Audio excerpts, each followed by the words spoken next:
রাশিয়ার নরম বাতাসে তখন ফুটবল যুদ্ধের দামামা বাজছে। 2018 সালের সেই বিশ্বকাপের মঞ্চে দুই দানব পর্তুগাল ও স্পেন মুখোমুখি। কেউ জানতো না রাতটা এক কিংবদন্তির একক কবিতায় রচিত হবে।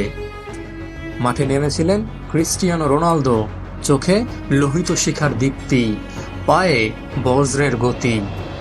প্রথম বাঁশির সাথে যেন তিনি ঠিক করে নিয়েছিলেন, আজ ইতিহাস হবে আমার হাতে লেখা।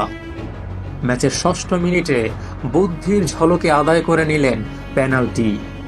নিজের নিশানা থেকে অমোঘ শটে পাঠালেন বলকে জালের কিনারায়।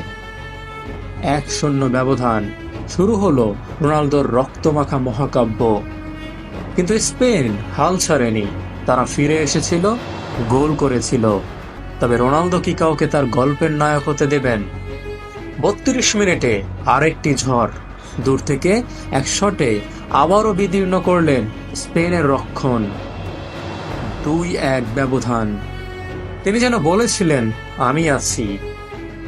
স্পেন আবারও লড়ল, সমতা ফিরালো, এগিয়েও গেল 3-2 ব্যবধানে। মাঠের চারপাশে পর্তুগাল সমর্থকদের মুখে তখন শঙ্কার ছায়া। রোনালদোর চোখে ছিল শুধুই সংকল্প। সময় গড়িয়ে যাচ্ছিল, চারদিক নিস্তব্ধ, যেন পুরো স্টেডিয়াম তার নিঃশ্বাসের অপেক্ষায়। 88তম মিনিটে যখন আশার প্রদীপ নিভে যাচ্ছিল, রোনালদো দাঁড়ালেন বলের সামনে। Free kick.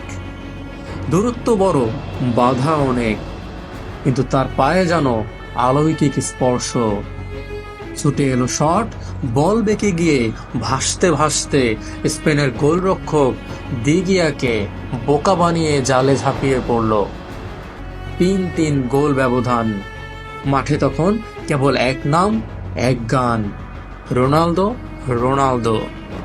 সেই রাত, সেই গোল, সেই দাপট, যেন কোনো মহাকাব্যের নায়ক, যিনি বারবার পড়ে গিয়ে আবারও দাঁড়ান, শত্রুকে পরাজিত করেন এবং ইতিহাসের পাতায় নিজের নাম স্বর্ণাক্ষরে লিখে দেন।